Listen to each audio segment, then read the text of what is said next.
Colours Kannada. ಅಕ್ಕನ ವಿರುದ್ಧ ತಂಗಿ. ಈ ಕುತ್ತಿಗೆ ತಾಳಿ ಅಂತ ಬೀಳೋದಾದ್ರೆ ನಿನ್ನಿಂದಾನೆ ಸುಭಾಷ್. ಹಾಗಂತ ಗೌರಿ ಪ್ರಾಬ್ಲಮು ಸಿಂಪಲ್ ಅಲ್ವೇ ಅಲ್ಲ. ಗೌರಿಗೆ ಮದುವೆ ನಿಶ್ಚಯ ಆಗಿದೆ, ನೀನು ಅದನ್ನ ಮುರಿಬೇಕು. ಮುಸುಕಿನ ಗುದ್ದಾಟ ಸದ್ದು ಮಾಡ್ತಿದೆ. ನೋಡ್ತಾ ಇರು, ನಾನಾ ನೀನಾ ಅಂತ. ಚಾರುಗೆ ಸುಳ್ಳೆ ಶತ್ರು. ಅವ್ಳದೆಲ್ಲ ಬರೀ ನಾಟಕ.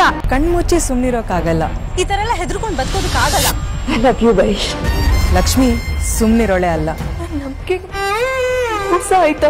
ಕರ್ಣ ಸತ್ಯನೇ ಸಹಿಸ್ತಿಲ್ಲ. ನನ್ನ ಮೊದಲನೇ ಹೆಂಡತಿ ಅನು ಸತ್ತಿಲ್ಲ. ಒಂದೊಂದ್ ಕತೆಗೂ ಹೊಸ ಬಣ್ಣ. ಸೂಪರ್ ಸ್ಟಾರ್ ಆಗಿದ್ರು ಎಷ್ಟು ಸಿಂಪಲ್. ನಮ್ಮಮ್ಮ ಅನ್ಕೊಂಡಿದ್ದೆಲ್ಲ ನೆರವೇರ್ಲಿ. ಇಷ್ಟದ ಕತೆಗಳು ಮತ್ತಷ್ಟು ಹತ್ತಿರ. ಮಿಸ್ ಮಾಡಕ್ಕಂತೂ ಚಾನ್ಸೇ ಇಲ್ಲ.